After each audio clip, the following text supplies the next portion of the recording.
Croeso Sianel Blaid Llwyd.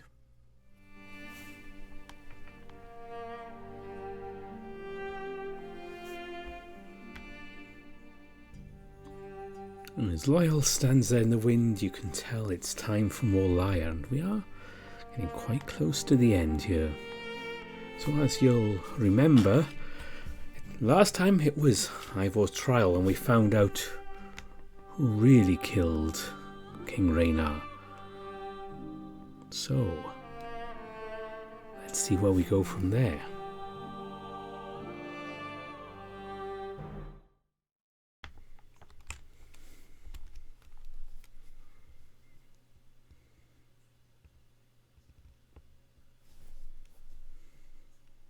The tips of my shoes drag along the rough ground as I'm hauled through the corridor. Pain radiates from my nose and my head aches, a thumping pressure banging against the walls of my skull.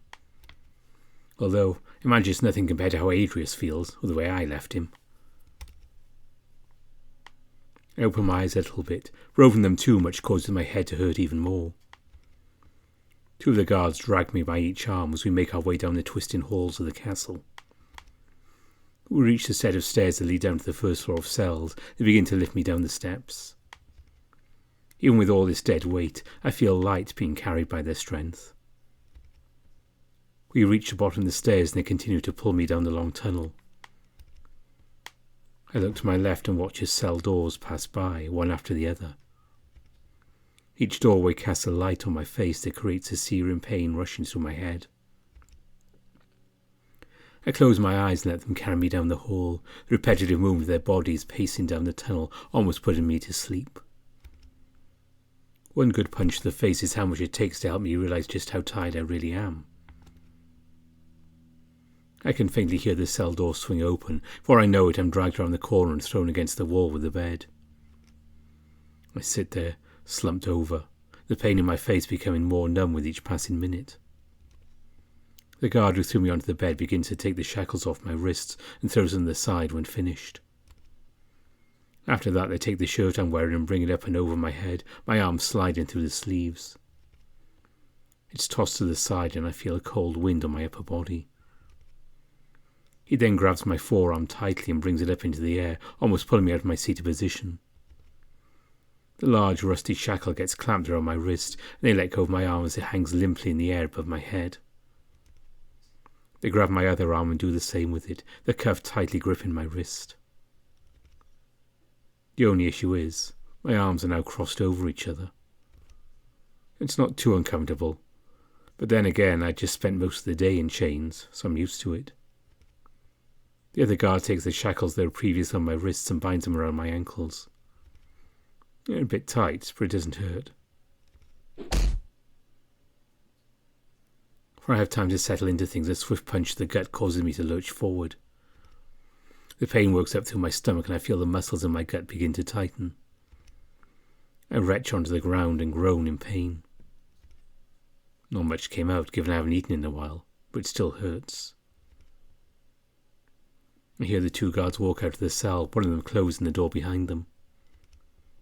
One of the turnkeys must be there too, because I hear the clanking sound of the door being locked. The guards walk away from the cell, airing their frustrations about what happened earlier. Adrius. That monster. He'd kill his own kin and then blame it on me. Put me through all of this. All this time he's been pining for the presence of his departed father, putting up an act for those around him. All this time, and he's the one to blame. The taste of vomit still lingers in my mouth, so I spit it out onto the floor. I lean back against the wall, the chains rattling above my head as my arms tug down. Everything is so peaceful now. Cold, but peaceful. Instead of drowning me, the silence now takes me in a comforting embrace. As shitty as everything is, at least now I'm alone again. Alone. I try to call out to Tigran, wondering if through it all they've returned to my side. Nothing escapes my mouth, but I know that doesn't matter. If they were there, they would know I needed them. I get no response, though. Just the feeling of eyes. eyes watching me as I lay there against the wall. Soon my own eyes begin to feel heavy. As I begin to close them, my mind starts to race. Most of it is just visuals and recounts of what happened, but a few questions hammer at the back of my head. Where is Lyle? Is he safe? Does he know where I am?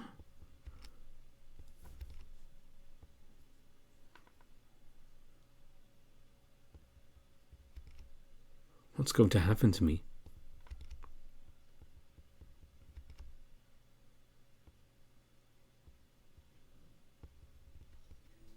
The screeching sound of the cell door to my left manages to wake me up from the deep sleep I was in.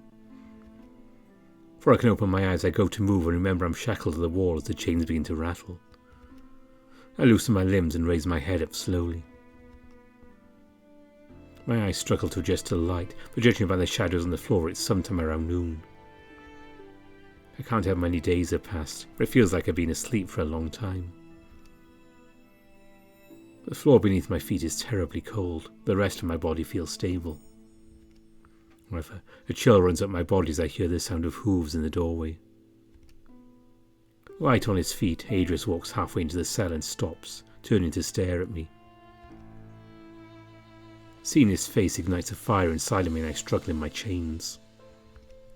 He doesn't say anything at first. He just stands there, arms crossed. There's a large bandage wrapped around his head, covering the part where his antler should be.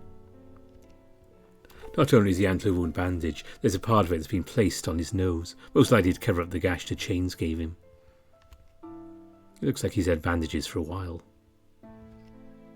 Once he's satisfied with our staring contest, he nods over to the doorway and speaks. "Leave those by the door. And get the iron." I hear the noise of someone walking away. I assume it's one of the turnkeys and yell out to them. "Don't leave, I didn't do anything, it was him!" I get no response from the turnkey, but Adrius throws me a muddled look. As the footsteps trail off, the cell becomes more and more silent. Cold wind blows through the bars of the window, and Adrius just stands there, as still as a statue. "What are you doing down here?" Once again, he doesn't say anything. He just begins to slowly pace around the cell, stopping every few seconds. "Talk, damn it! What's your goal here? I'm done playing your stupid game." As I shout at him, he walks over the window and lazily gazes out of it. The wind rushes through his fur and he closes his eyes. After a few moments, he opens them and looks down. He spots something and leans down to the pile of straw in the corner. From the pile, he pulls out the bottle of tablets Leaf gave me. He must have been peeking out from the clump I buried it under. Could I even get in trouble for that? Leaf.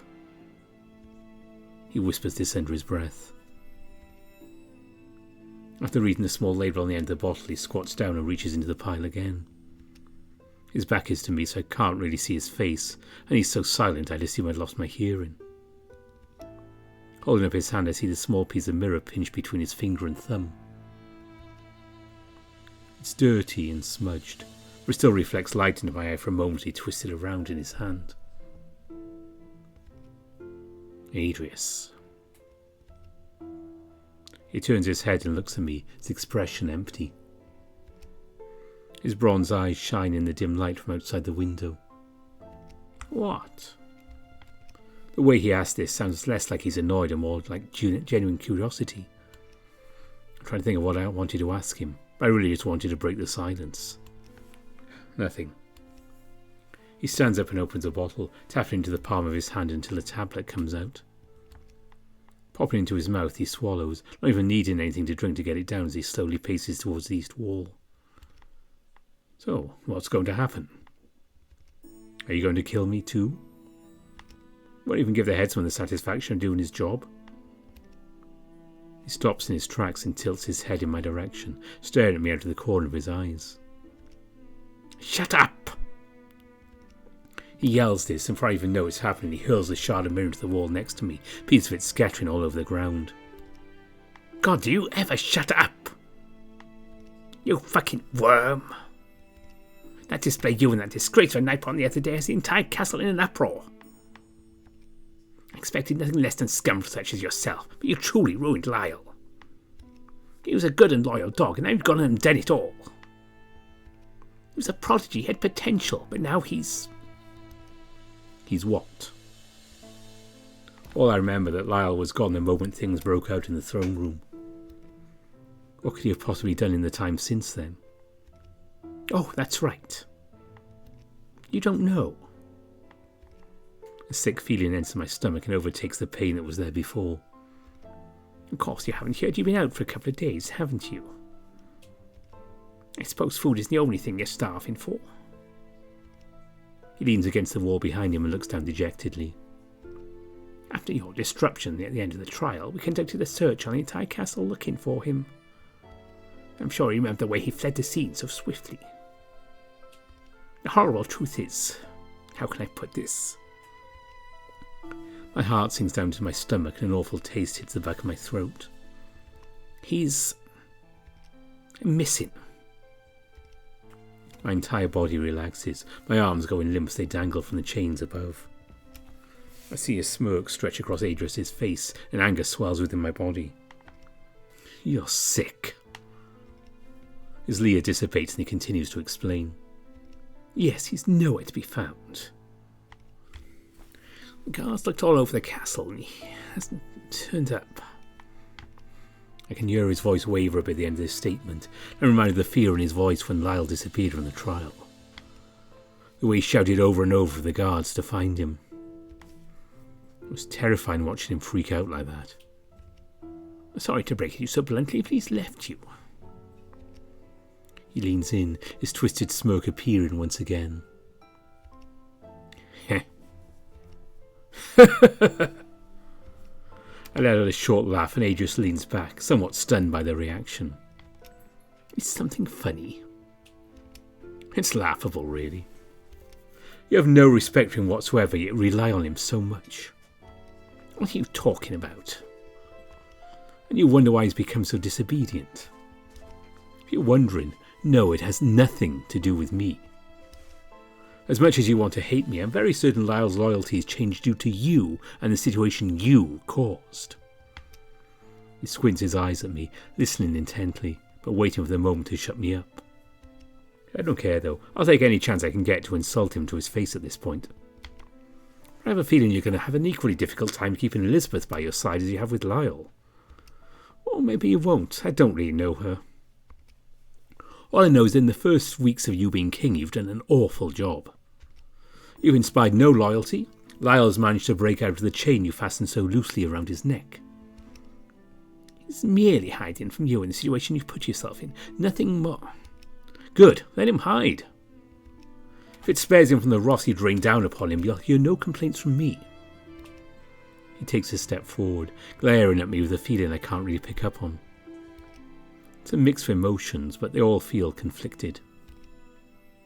You're a fool thinking you can just run away from all of this. The Heart's cavalry hunt him down like the deserter he is. The Heart's cavalry? The Knights Without Borders. I see a twinkle in Adrius' eyes. He leans close to me, whispering to my ear. If you think me so cruel, then you've clearly never heard of my uncle. Uncle? Who's he talking about? Before I can get a chance to contemplate what he meant by that, footsteps shamble their way closer to the door. Adrius looks at the doorway and glances back at me, a fire in his eyes. He walks to the entrance and addresses the person. Give it to me. Out of the corner of my eye, I see Adrius take a long object from the man. Then walks back into the cell, the figure following behind Adrius quietly. There's a small old turnkey with a hood that shrouds their face from view. I can't really get a good read on what species they are, their dark paws being the only thing I can see as they don't have a visible tail. The object in Adrius' hand draws my eyes, however. It's a long iron rod with the Ossian family crest on the end. And branding iron. A piece of family history, collecting dust. Adrius gently sets it down the corner of the room, leaning against the wall with his eyes fixed on mine. The eyes of a beast on the prowl. I'm positive you've seen Kieran around here before. He gestures to the turnkey, standing close to Adrius with his hands clasped together. He's once a criminal like yourself, arrested back before my father even took the throne. Adrius looks down at the old man, the pitch of his voice changing. What was it you were in prison for again? The turnkey turns their head in Adrius' direction, stares at him, not saying a word. Oh, my apologies. Kieran had his tongue removed with a hot knife ages ago. Kieran looks in my direction. I can see a bit of his muzzle peek forward from beneath the hood as he opens his mouth, revealing a set of nasty teeth. What Adrius says is true, though. I can see no tongue, only the gums beneath where it would be. It's a gruesome sight, one I would have rather not seen. I can't exactly recall what crime warranted such a punishment, but all of that is in the past now. After his sentence, he was appointed the dungeon's torturer, to which he happily accepted. Of course, under my father's reign, he's barely given any real work. A chill runs over my whole body and the fear begins to take over. Does he seriously mean to torture me? I assume my way out of this nightmare would be much quicker. I believe they're actually a doctor before being imprisoned, is that correct? Adrius looks down at him and he nods his head. It's a stiff, inhuman movement. My knowledge of the anatomy of different bodies is quite extensive. With how biologically diverse the people of this land are, I'd imagine that's a very impressive skill. Kieran is almost as proficient as Lyre, I would say. So you're going to torture me? He freezes, his hand falling to his side. I won't be torturing you. Honestly, were you even listening?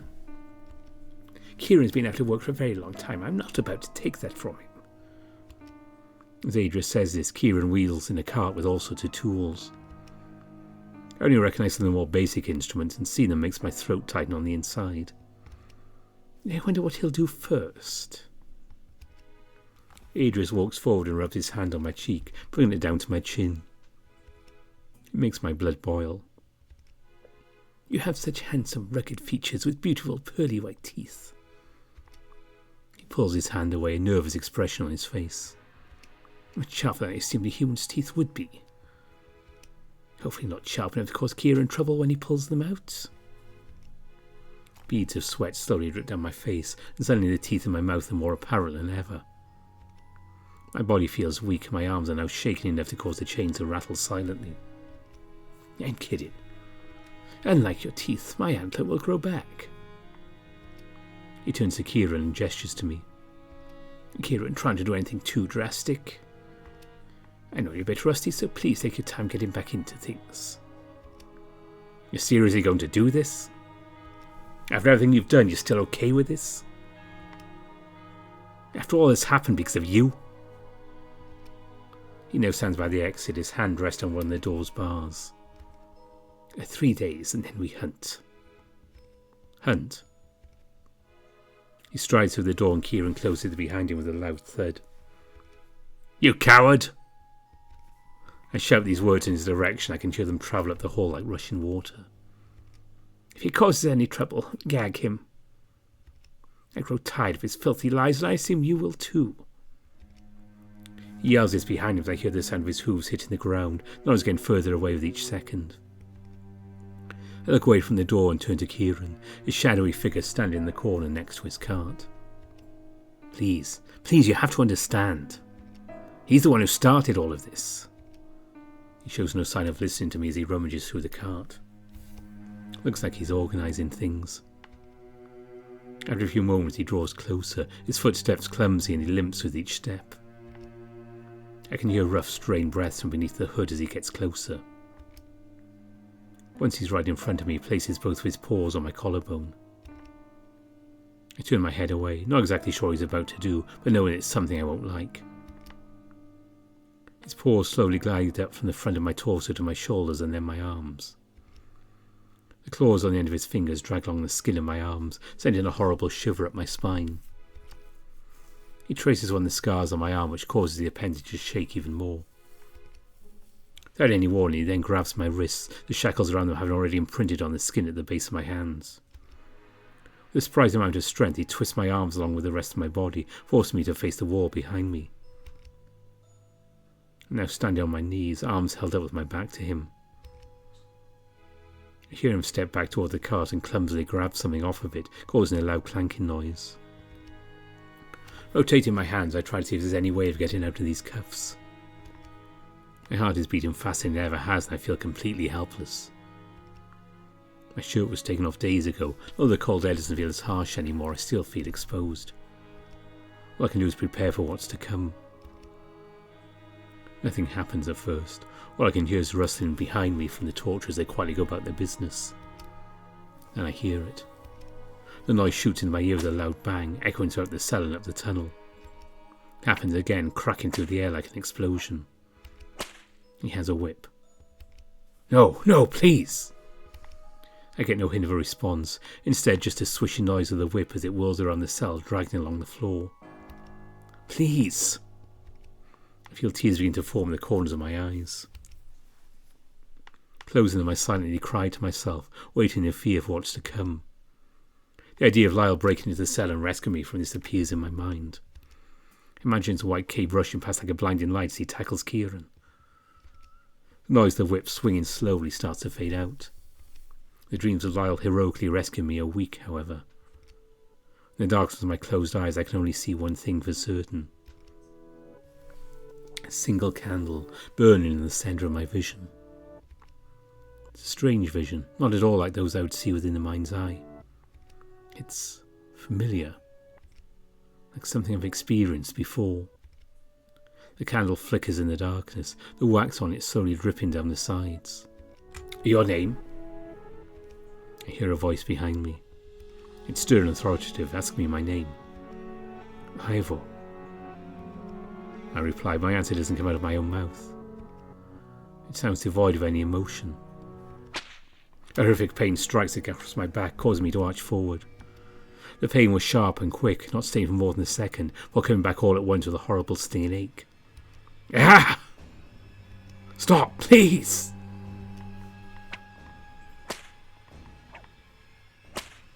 Two more lashes from the whip drag across my back, the pain almost unbearable. Let another howl of agony. There isn't much time to recover as another round begins.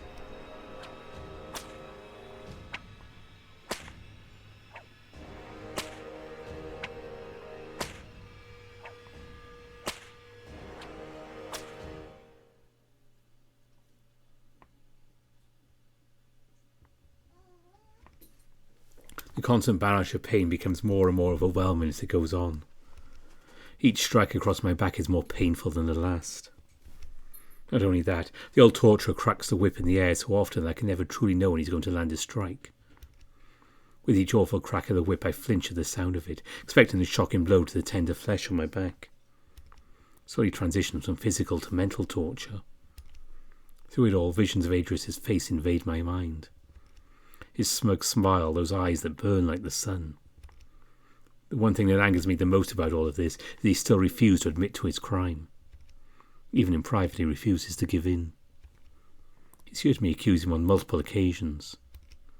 Does he truly think I'm just guessing when I make such claims? Feels like hours pass before Kieran stops. My body is exhausted, my senses numb. Aside from the wheezes coming from the scum behind me, all I can hear is warm blood dripping down to the slab I'm kneeling on. The cold air glides over my skin, stinging the fresh wounds left behind by the hours of pain I've just experienced. Just then, something wet and cold is draped over my back, like a towel. It causes a raw pain to spread over the entire area and doesn't stop. My body begins to shiver uncontrollably, the chains from my shackles now rattling much louder than before. I can hear Kieran leave the cell as I fall into a state of complete exhaustion.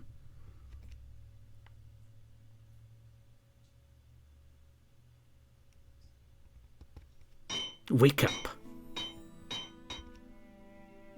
My upper body jolts against the wall, my eyes open, the blinding light taking a moment to adjust to. I'm still kneeling on a slab of stone, the side of my face pressed into the wall. In this position I can see Adrius standing by the door. He has the branding iron in his hand and is clanking the handle against the bars of the cell door. Kieran stands near him, hunched over his small cart. I groan and position my head so I'm looking down at my knees. The pain in my back is still there, as if no time had passed. A cold, wet towel seems to have fallen off overnight, and the crisp air rushes over the new wounds. I can't see the cuts, but somehow it's like I can feel exactly where they are, just from the pain. I see Kieran, who really punished you. I hear Adrius walk around behind me, swinging the branding iron around like a cane. I think you'll be having some new scars soon. He traces his finger along one of the scars on my arm, the hard surface of his fingertips pressing into the skin. Feeling him touch me, even with just a single finger, fills me with a new kind of anger. Especially after what I've just been through. I want to shout at him, but I can try to work up the courage. He stops touching my arm. I feel two paws grab my wrists and body, spinning me around to face Adrius. Kieran lets go and Adrius crosses his arms, gesturing to me. Speaking of these, how did you get them? These are an awful lot of scars for someone in your profession. It wages more than what Lyre has, or any of my guards for that matter. Although it's hard to tell with all the fur. You humans seem to bruise easily, however. I don't answer him, my mouth refusing to move. It's mostly out of anger, in a non-verbal way, but no matter how hard I try, the answer won't come to me. Adrius takes the long metallic rod and swings it into my leg. I can feel it collide with my bones through the thick flesh. It hurts like hell and I let out a sharp yelp. Answer me! I can't remember. He throws back his arm to swing again. Okay, fine. I was a poor kid on the streets of the capital, okay? I got in a lot of fights. He lowers his arm, pacing over the window and looking out of it. Typical answer. You're lying. That makes two of us. Who are you? Why were you chosen for this? Why you of all people? I'm just me. Ifor. No. You're Lord Ifor, ambassador for the Kingdom of Valian. He shouts this in a mocking tone as he paces about the cell.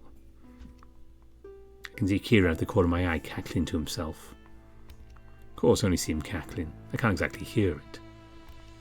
A man with a background which would allow him to keep as many secrets as he liked.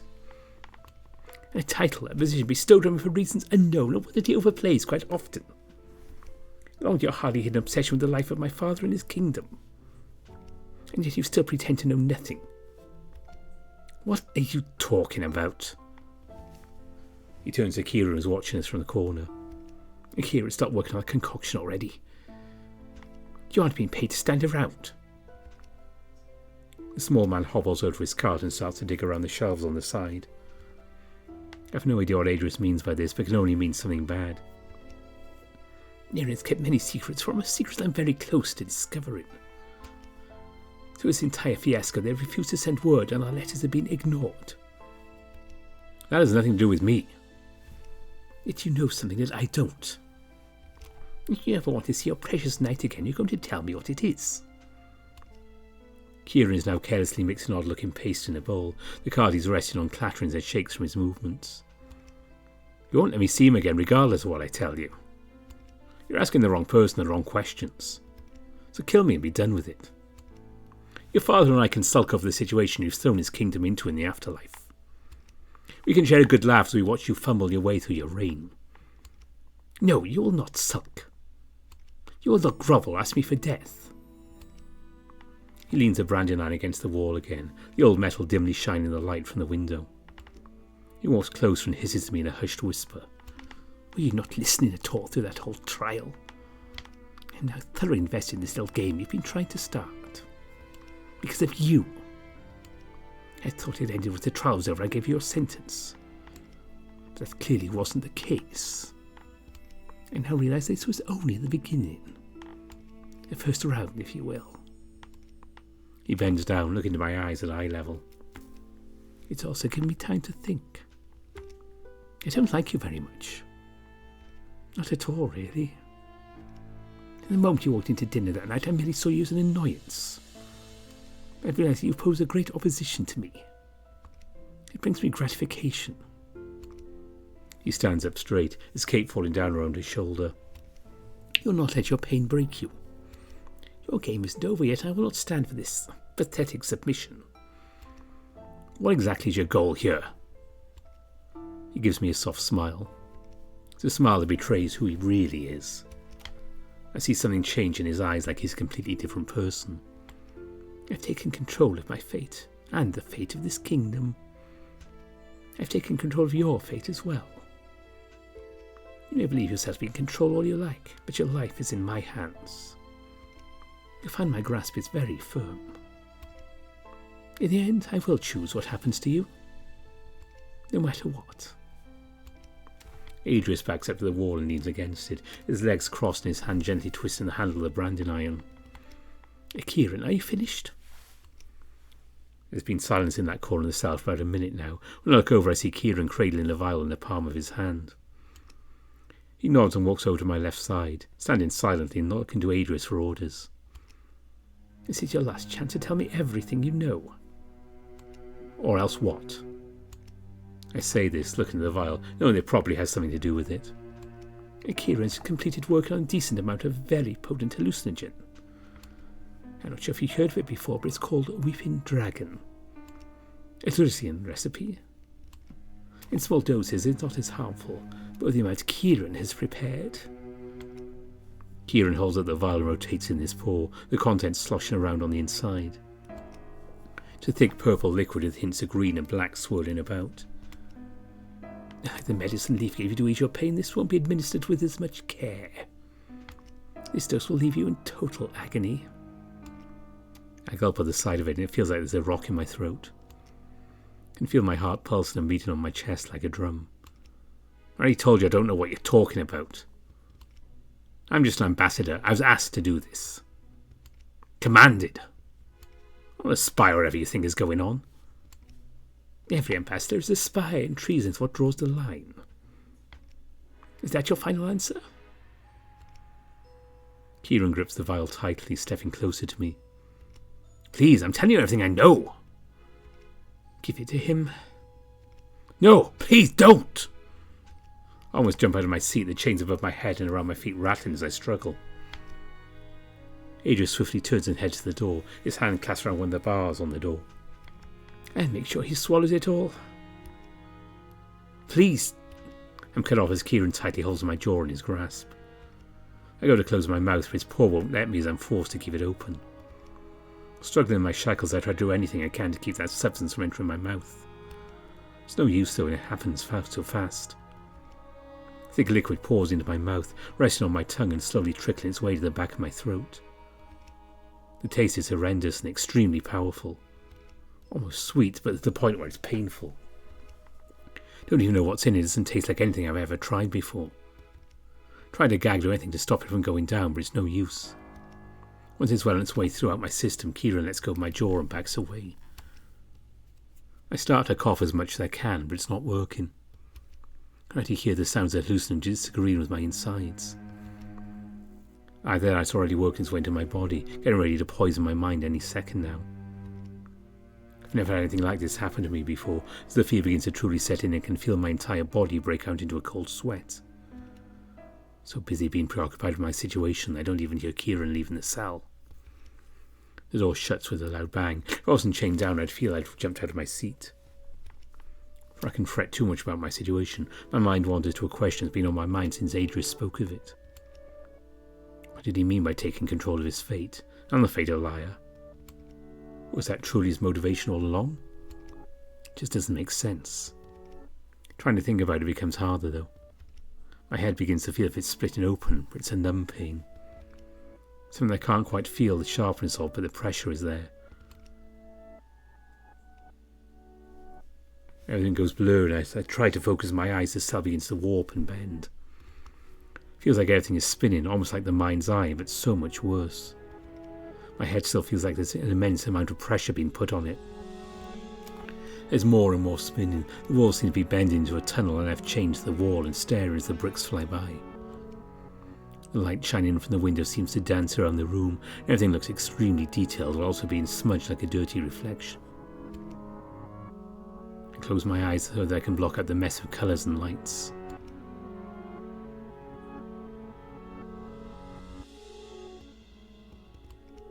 Pain.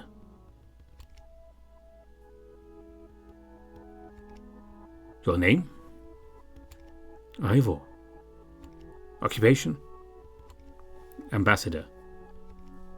I want you to repeat after me while staring at the candle. Do you understand? I understand. Wall. Wall. Street. Street. Home. Home. Kingdom.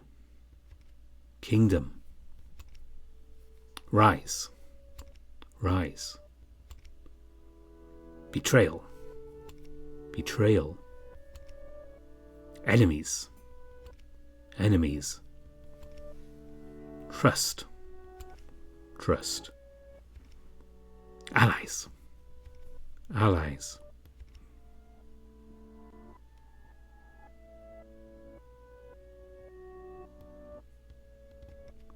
Freedom.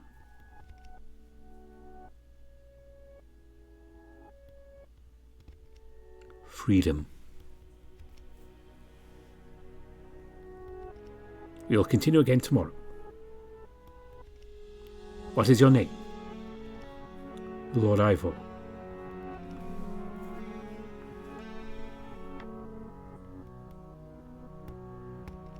The fear. So, where exactly did you come from? How did someone like you achieve nobility? Your Highness, I'm afraid that is not a very interesting story. I'm scared.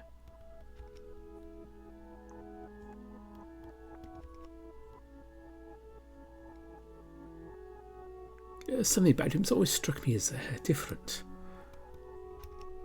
Doesn't seem to be someone fixated on the past. The past is dangerous.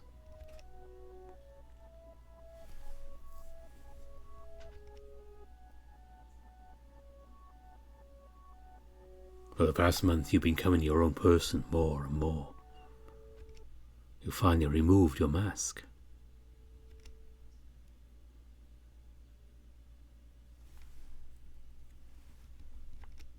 Freedom.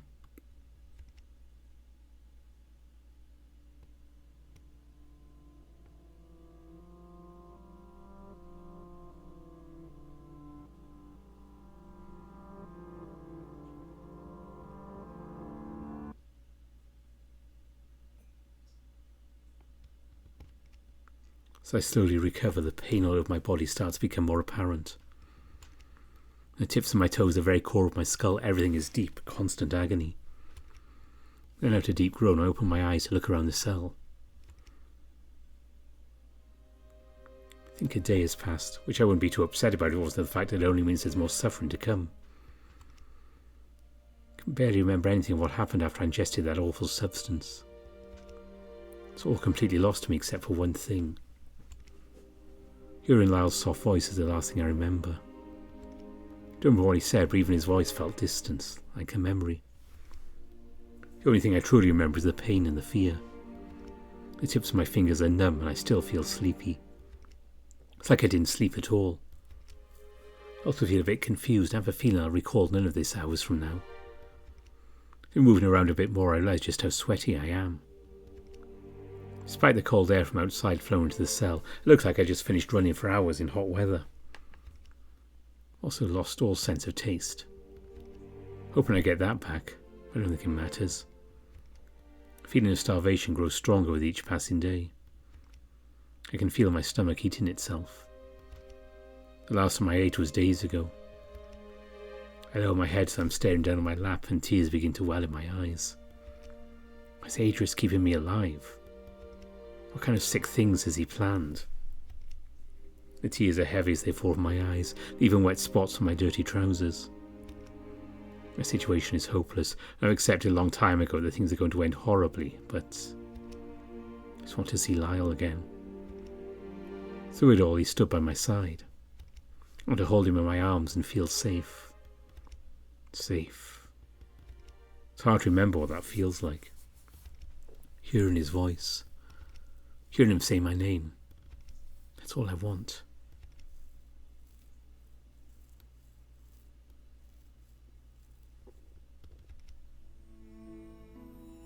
A couple of hours passed as I watched the light slowly move across the floor of the cell. I managed to find a decently relaxing position to sit in. My arms feel so weak, as I'm about to drift off to sleep, I hear footsteps drawing closer from up the hall. Those specific footsteps are ones I'm all too familiar with. The cell door opens and Adrius slowly walks in. He has a face of confusion, looking me up and down. "You look like a mess, but I expected things to be worse." I avoid looking into his eyes, refusing to say anything. "Nothing. That's okay. I trust you had a good sleep." "Damn you." "Don't worry, I don't get much sleep either. I haven't had a good amount of sleep in a long time. That's okay though, exciting things happen when I'm awake." He leans against the wall on the other side of the cell, his arms crossed over his chest. "Today's the big day. Although before we can start, there's one last thing that needs to be done. Kieran is down the hall preparing for it right now." "You're not going to kill me, are you?" He squints his eyes at me, those devilish eyes that I see any time I close my own. "It would send a message." I sit up, leaning forward as much as I can. "Like the ones you've already sent to Aaron? The ones I recall you mentioned not getting a reply to?" "No, you're smarter than that. As much as I hate to admit it, I know as much." "You don't know anything." "You're afraid." He bites his lip, all I can see is bitterness in his eyes. "You're afraid every time you walk down these halls, Lyre will jump from the shadows and finally give you what you deserve. You said it yourself. He's hiding somewhere in this castle, and it scares you. You're afraid of what's to come if you kill me." "Like I said, you know nothing. You realize that you're not as important to Adrius as you think you are, right? A pawn at best. And here you think an all-out war can be started over your death is amusing. It's the death of the king you murdered that will plunge this land into fire. The people know this. On the shores of Frostwood, the woods of Pine Rock, they accept this as fact. Because they want to." He steps forward, his hands behind his back, looking out the window with a thoughtful expression. "Rest assured, they'll have replaced you before your body is cold in the ground. If we even give you that courtesy." "Why do you hate me so much? Do I intimidate you? Is that it?" He let out a quick chuckle, almost surprised at this suggestion. I said it in jest, ready there might be some truth to it. At first my attitude towards you and the Adrian Lord wasn't personal at all. You simply forced my hand." "Where is Kadash?" I can see the annoyance come over his body as his shoulders slouch and he rolls his eyes. "I've sent him to Adrius to personally offer a proposal to King Aaron. It's the only proposal I offer and their only chance of keeping their ambassador in the fold if they accept." He meets my eyes again and shakes his head in a condescending manner. "Although either outcome isn't an issue for me." "Of course you would see it that way. First me and now Kadash. Your assembly of advisors grows smaller and smaller with each passing day. You don't care where we go, as long as we're gone." He tuts after the cell grows quiet, and last bout of shouts echoing up the hall. "Don't worry. Wherever you end up, I'm sure Lyre will be there to join you. Once we find him." After he says this, I can hear a sound from at the very end of the tunnel, like a door slamming shut. Adrius hears it too, as I see him look at the door. I can see his satisfied grin stretch across his muzzle. I know something horrible is coming. "Yeah, sounds like Kieran is making his way back. Hopefully it doesn't take too long. I'm sure you know what's coming." I try to think of what he could possibly be talking about, and it dawns on me. I look across the room and notice the branding iron is gone. Adrius sees me make the realization. His smirk grows wider. "You're going to pay for all of this." He loses his smile and is replaced with his usual unimpressed frown. "I'm going to kill you for everything you've done. I swear." He continues to stare, almost like he's frozen in place. After a few seconds pass, he finally breaks his silence. "I'm waiting." I start to clench my teeth out of anger, wanting to yell and scream at him, but he continues. "Besides, you only assume these things. You have no way of actually proving it. It's a baseless accusation, nothing more. He wore a leather cloak. His mouth is slightly ajar as he freezes in place, but he quickly replies, "As lots of killers do. I'm sure you looked wonderful in it." He walks across the cell to the door, getting ready to open it for Kieran when he arrives. I know he's just trying to look like he's ignoring me, trying to think of something else to throw his way. When he killed him, he didn't have his antlers. Smart. He'll be a dead giveaway if he was seen with them. I assumed the antlers he had grown were actually temporary prosthetics. You made a wonderful point at showing them off to me earlier in the day, thinking I would notice. I bet that oil Leaf gave you had gone completely untouched until now. I didn't notice it at first, but if it wasn't for Tigran's gift, I doubt I would have ever figured it out. I think I finally convinced him that I know. When I look over at him, it's not apparent. He's not looking at me, but I can see the confusion on his face. Interesting thought. You know more about Dia than I expected. I failed to see your point, though. I can hear the slow hobbling footsteps getting closer. Sounds like Kieran's a few cells away. When I start to lose hope, it's then an idea dawns on me. There's one thing that nobody in the trial was able to guess. Something nobody thought about except for me, because they all assumed I was the killer. How he escaped. Close my eyes and concentrate as hard as I can.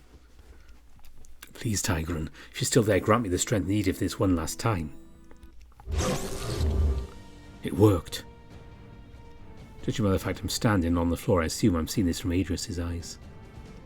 They're blurry and welled with tears, which makes it hard to see. His heart is beating almost as fast as mine was earlier. Adrius turns away from Reynar's body, and as I scan the room, I see it. A small panel's been pushed open on the framing of the fireplace. Behind where the panel should be, I can see a small crevice, not too big, big enough for someone to squeeze through. There's a tunnel behind the walls. The walls inside are extremely dusty and old. Looks as if nobody's used it for ages. Adrius walks towards it, his legs weak. This is it.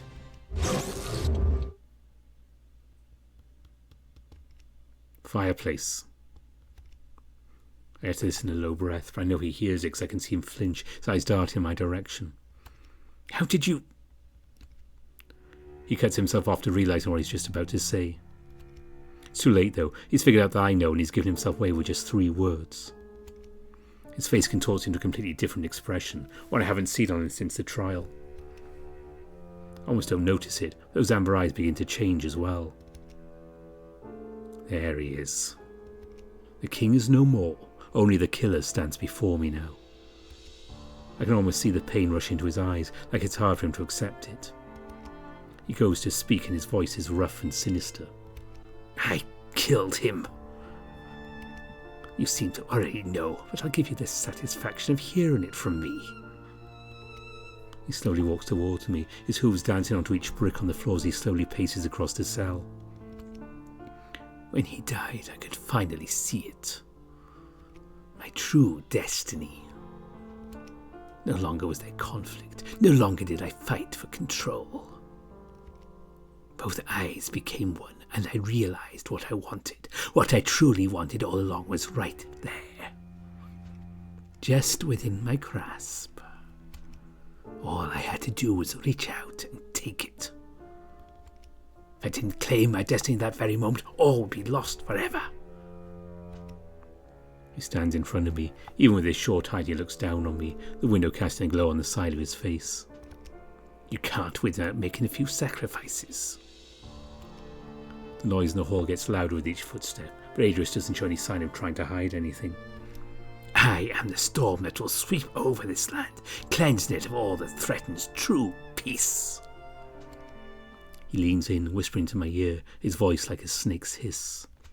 I'll kill you and anyone who stands in the way of my dream. I can assure you, Lyle's severed head will decorate the western battlements before winter's end. My only regret is that you won't get to see it. Right when he leans back, I take my last chance to spite him and spit in his face. It lands directly on his cheek, just beneath his eye. He's shocked only for a moment before bringing the backside of his hand down upon my face. It stings like hell. I'm surprised at how hard he hits. course, after everything that's happened, I really shouldn't be too shocked. He wipes the spit from his face with the back of his glove, but as he does this, something catches his eye and he leans in closer. Your eyes. They're brown. While I'm recovering from the heavy blow to my face, he runs over the cart Kieran used and grabs a long rag off of it. He rushes back over to me and wrenches my jaw open, shoving most of it in my mouth and down the back of my throat. It's surprisingly strong and I try to yell, but it comes out muffled. I then go to bite down on his hand and the cloth is already bunched up in my mouth. He then ties the rest of the long rag around the back of my head, finally gagging me. I struggle to say anything or push the cloth forward with my tongue, but it's no use. And you hear Kieran walk up the door and he kicks it open with his foot. When he walks in, he's got a large metallic bowl, carrying it by handles on either side. It's very wide and rests inside of it is a pile of red-hot coals from the branding iron. It's really glowing a bright red colour at the end, and the sight causes me uncontrollably struggle in my chains. Very good, Kieran. You can set up that on the ground over there. He says he's pointing on a spot on the floor where there's no straw. Kieran sets it down with a loud thud. I turn him around. I yank the chain as hard as I can, hoping to break free from the wall. Anything to stop what's going to happen. It's hopeless though, and Kieran grabs my wrists and body, forcing me into positions that I'm kneeling on the bench, face pressed against the bricks. Screaming to my gag is pointless, but I can't help yelling in fear as the seconds pass. You're mine now, do you understand? It's like I said earlier, your life is in my hands. I hear Kieran reach over and pick up the brand. The sound of the coals crumbling around it is lifted from the basin, causing fear to course through my veins. He starts to limp towards me, but Adrius stops him. No, I'll do it. Adrius yanks the rod away from Kieran and gets behind me. Seconds turn into minutes, minutes turn into hours. For what feels like forever, it finally happens. First, I feel the pain. Searing and sharp, I can almost feel the shape of the metallic antlers on my skin. It presses into my back, pushing deeper and deeper with each second pressure is applied. Then I hear it. A sizzling noise enters my ears, which gets louder the more it goes on. I can almost hear the skin ripple as it burns away, the brown flesh and harder into the flesh beneath the surface. Finally, I smell it. Something I've never smelled before, but I've heard how awful it can be. The horrible smell of burning flesh overwhelms my senses. In fact, the effect is this terrible act as my senses is so great, it completely drowns out the sounds of my muffled shouts of pain. At least from my perspective. I know in my bones that Adrius is taking it all in as much as he can. At what feels like minutes, was most likely a few seconds, Adrius lifts the brand away from the centre of my back. At first there's relief, but it quickly turns into a raw pain as the cold air rushes over the wound. You see, that wasn't so bad. I even made sure it was scented. Kieran gets behind me and positions me that I'm now facing Adrius. I try as hard as I can to not lean my back against the wall. Go and get the guards. We need to get him outside on the walls before sundown. Outside? Is he finally going to have me executed? It's an easy assumption, but why the walls? Kieran leaves through the door and slowly limps up the tunnel, a wheezing chuckle exiting his lips. Adrius turns back to me, but instead of looking smug or frustrated, all I can see is an inattentive expression.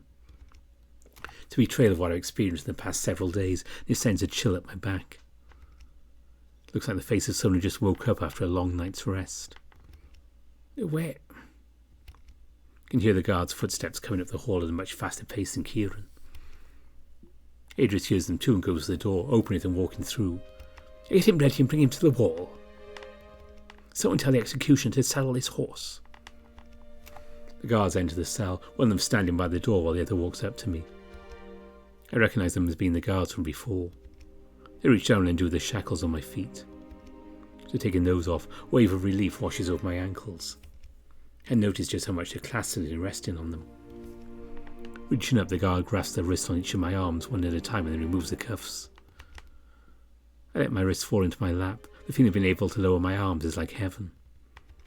Examining the skin, there's deep red marks on each wrist where they cut into the outer layer of flesh. The other guard throws me the shirt I was given for the trial and it lands in my lap. It's cold and damp, but after watching it lay on the floor for the past several days, it's to be expected. Put that on. I do as they say, lifting my arms to slide the shirt over my head. As my shoulder blades bend, I can feel the skin on my back stretch. The fresh branding wound still stings along with the lacerations from being whipped. As I slide the shirt over my head and down my torso, the cold cloth torments the wound at first, but the pain slowly goes away. Once the shirt is on, I attempt to stand up from my seated position. My legs wobble at first, but they're still pretty strong. The other guard has already left through the door and started walking up the tunnel. The guard by my side grabs the chains on my shackles and tugs me in the direction of the door. Walking hurts, but it doesn't feel like the pain will last. I can't afford to be slow either, because the guard leading me isn't taking his time. We walk at a fast pace up the tunnel, approaching the stairs quickly. As we make our way up the hall, my mind keeps going back to something odd. Adrius is hiding something. Not the identity of the true killer, but something else entirely. The way he acted back there was stranger than what I'd expect.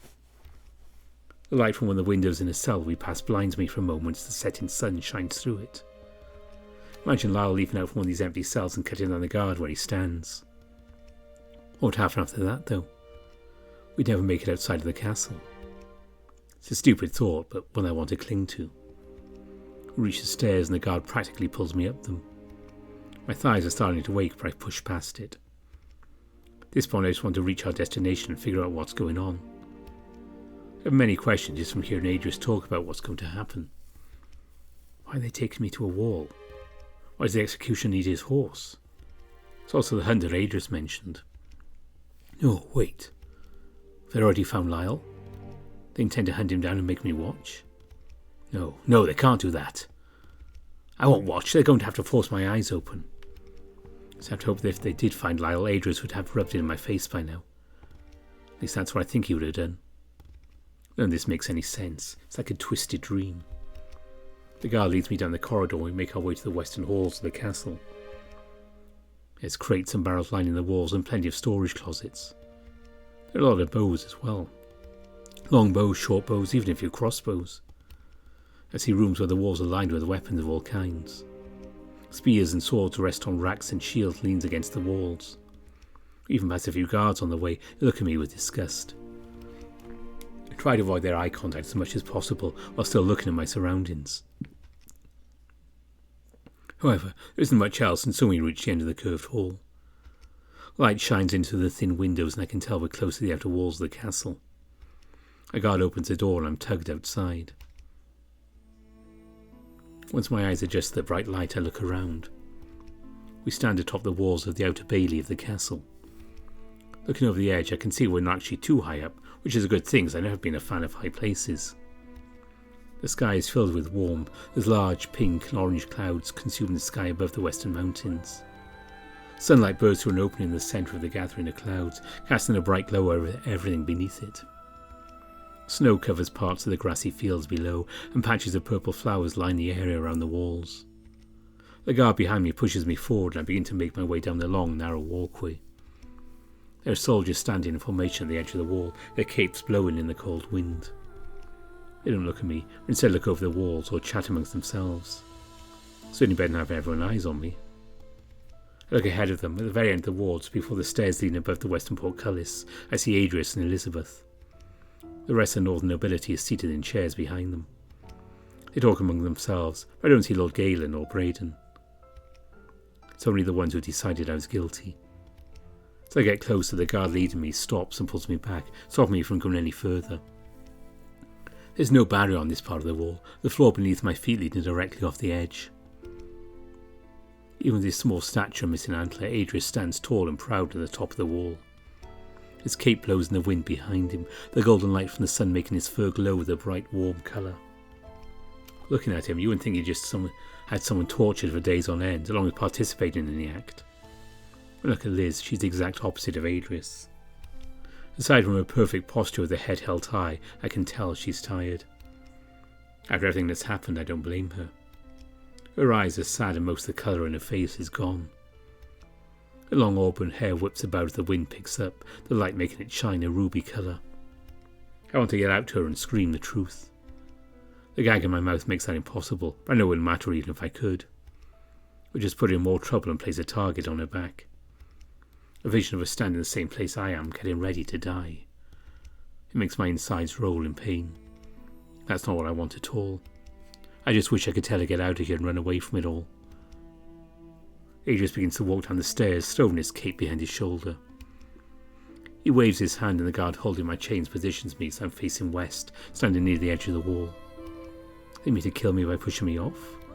Fall from this height won't kill me, they don't harm me in any way. My legs might buckle once I hit the ground if I don't roll. Rather than that, I've jumped from heights like this before and been fine. However, my muscles aren't as strong currently. Adrius reaches the bottom of the stairs and gestures to the hills and mountains beyond. Lord Ifor, you are found guilty of the murder of the king along with many other crimes. This you have been sentenced to die. He turns back to me, a soft smile on his face. However, the laws don't decide how my father's killer dies. He walks up to me and rests his hand on my shoulder, standing by my side and gesturing to the hills. You don't deserve a beheading. No, instead, I'm going to give you a chance. He snaps his fingers, pointing at me, and the guard to my right begins to remove the gag from my mouth. Once it's gone, I cough and relish in the feeling of relief. My throat feels dry and I can still taste the cloth in my mouth. Getting my sense of taste back has never been so awful. We're going to have a hunt. He takes a key from the guard and begins to unlock the shackles on my arms. Once they fall to the floor, I caress my wrist, feeling the indents the cuffs left. I want so badly to punch Adrius and knock off his other antler. My body refuses to move. Could be fear or restraint that's holding me back, but deep down I want to kill him with my bare hands right now. I just don't know if I could. I never murdered anyone before. In this hunt, you're going to be the quarry. The quarry? Of course. It all makes sense now. He wants me to run for my life. He wants me to enjoy the fact I think I have a chance. It's all very simple. Once you're on the ground, you're going to run. Run as fast as you can across the hills towards the mountains. You'll get a decent head start too. Let's kill him already. The Bear Lord shouts in a jesting manner, but nobody laughs. Adrius nods in his direction with an annoyed expression. Silence. He pats me on the back lightly and I wince in pain. If my headsman manages to catch you, he will kill you. This is your only chance. My only chance? Is it really my only chance? Do I even have a chance at all? He's going to kill me anyway, there's no doubt about it. No. I'm not sure about any of it. When I look to the horizon, I suddenly get a burst of energy. Something physical, but instead I feel a spout of determination rushing out my body.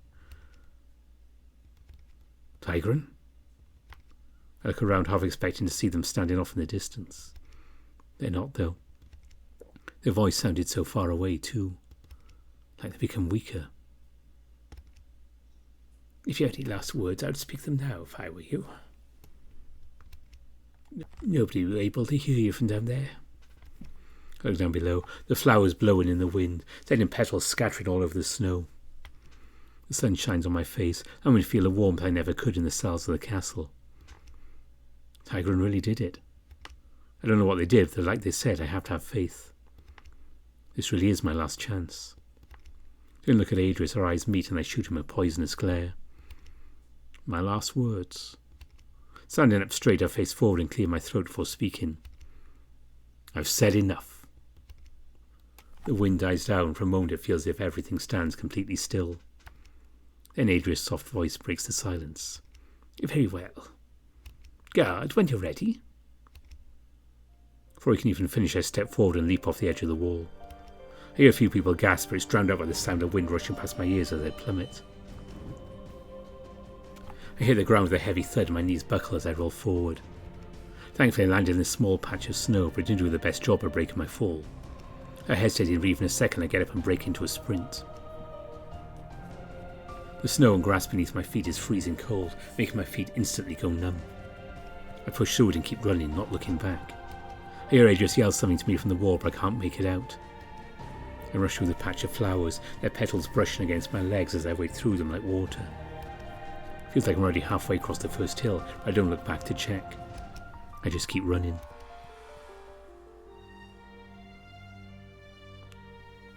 Adrius looks out over the wall, watching as Ifor runs just over the first small hill. He rests his hands on the barricade, almost leaning over it as he watches with keen eyes. He didn't think something like this would be so exciting. Though there isn't much time left before he gets out of range, Adrius motions for the archers. Archers, to your marks. The archers stand at the ready, their longbows in hand. And knock! They knock their arrows, their bows clanking about as they do so. Draw! Adrius watches as Ifor comes into view, centered perfectly on the horizon. The archers draw their arrows. Before they can hold for too long, Adrius gives the command. Loose!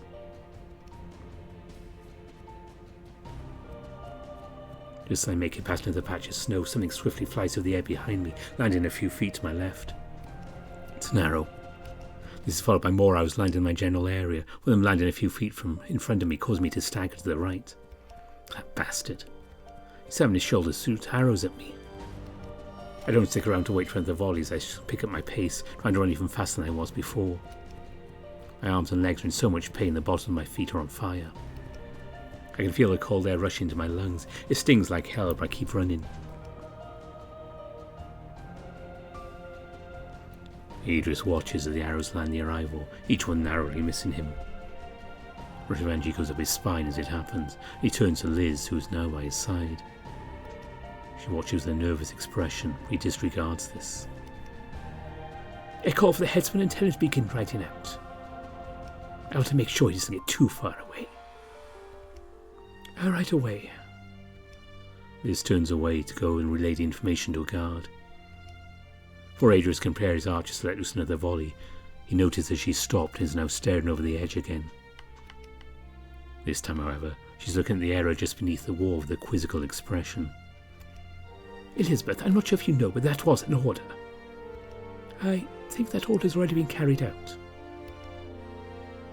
Confused, Adrius runs to the edge of the wall and looks over. Sure enough, the headsman's mounted on a horse, wearing their dark cloak, having rode through one of the wall's exits. His axe rests at his side, ready to strike down Ifor with a single swing. He's riding awfully fast. Isn't that what you want? Her tone has a certain bitterness to it, but Adrius ignores her. Come now, Liz, this is the sport of kings. He doesn't deserve a quick death. Something isn't right. Adrius squints his eyes, watching the headsman ride across the field, snow and dirt kicking up beneath the hooves of their mount. From beneath their billowing cloak, Adrius notices the type of horse they're riding. It's a large breed, but that makes sense. The headsman is a very large man. They have a black coat, dark as midnight. And their mane is stark white. As Adrius studies the horse, he sees a flash of crimson from beneath the cape. Adrius practically raises himself off of his hooves as he lifts himself above the barricade to shout over the walls. Archers! Fire all that right now! The archers begin to knock their arrows. Liz rushes back to Adrius' side, throwing her hands in the air. Adrius, what are you doing? You don't see it? Take a closer look. He rushes to her side, grabbing her by the shoulder and pointing her over the horizon towards the headsman. As I sprint across the fields, I try to focus on the horizon, the sky beyond, not allowing the arrows to slow me down. The clouds begin to part, and the sun once again shines through the opening. The sky is made of the brightest colours I've ever seen. Pink, yellow and orange, the clouds are soaking these colours in as if it were paint. It gives me a feeling I don't think I've ever felt before. Despite how cruel this world is, with all of its faults, it's so beautiful. As I'm about to reach the top of another hill, I hear hoofbeats behind me. It's the headsman. The noise gets louder with each side and I feel my heart begin to beat faster than it ever has. Tigran, please. If you're out there, I need your help right now. Sprinting faster than I ever have, I close my eyes as tears start to form. Like a child slowing down the end of the race, I start to feel myself decline. No matter how hard I push myself, my body is starting to give out. To make matters even worse, I hear another barrage of arrows fly through the air behind me. My lungs feel like they're about to burst out of my chest as I continue to push myself up the hill. The balls of my feet are completely numb and I'm starting to not even feel my legs. I reach the top of the hill. I pray that one of the arrows hits, putting me out of my misery. But none of them do. Instead, they make their landing far behind where I am. Am I out of range? Did they simply miss? Ifor! I came to a stop and turn around.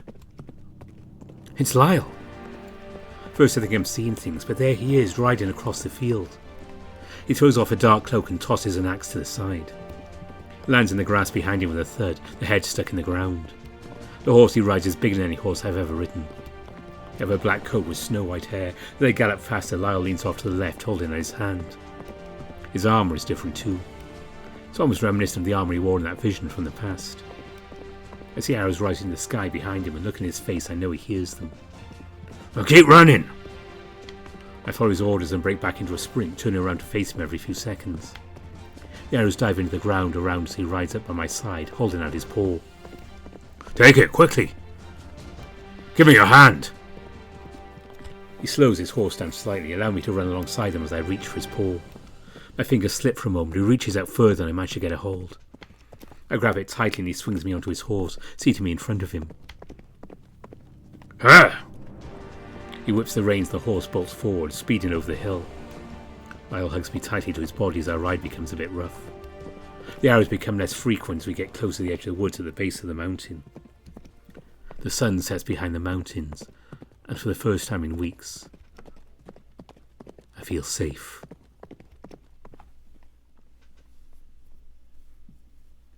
The last barrage of arrows lands just behind the two of them, and Adrius accepts they're finally out of range. Sun sets over the mountains, casting a deep amber glow around his body from behind. He sees Liz look over at him, uncertainty on her face, but he doesn't pay her any mind. His eyes are only trained on the rider in the distance, the cape billowing in the wind as they get closer and closer to the horizon. Closing his fist, a cruel, conflicting smile stretches across his face as he clenches his teeth.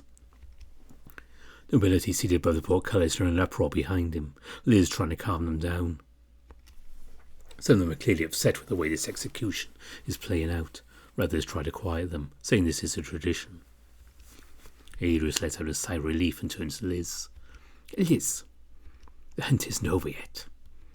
I've managed to bring the beast out of hiding. We've granted them the prospect of hope. Now is when things get interesting. Send out the Heart's cavalry.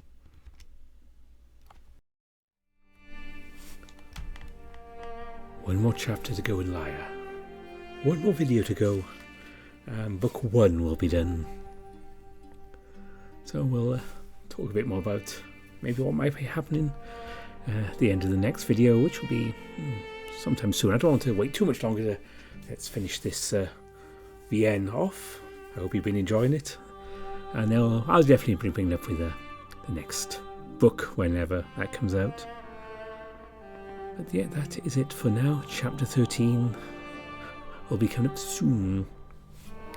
And before I go, as I always want to say a quick thank you to all my donors on Patreon and Ko-fi. Very much appreciated. My top patrons are Omar, Rafu, Spiderling, Smuto, Tiger Cub, Mohammed Al-Zamel, Mario Cervantes, Makenya, Gartek, Evan King, Aile Corval, Harvest Mouse Productions, Riz, Dissonance, Gopas Visa, Brian Hall, Pieka, Piastian, Aaron Fox, and Andy Peng, not to mention Exec. So thank you to all of you. Coming up next, we'll be having another excerpt from the Yalmach Chronicles. Next weekend, we're going back to Journal, carrying on with that. And I think it might be Burrows after that. I've got to check the list. But before long, we will be turning to Lyre for the final chapter. So thanks for watching, and as I believe there are credits at the end of the next episode, I'm going to leave you with the full version of our play-out music for Lyre, written by Augustovich. Thanks for watching. Bye for now.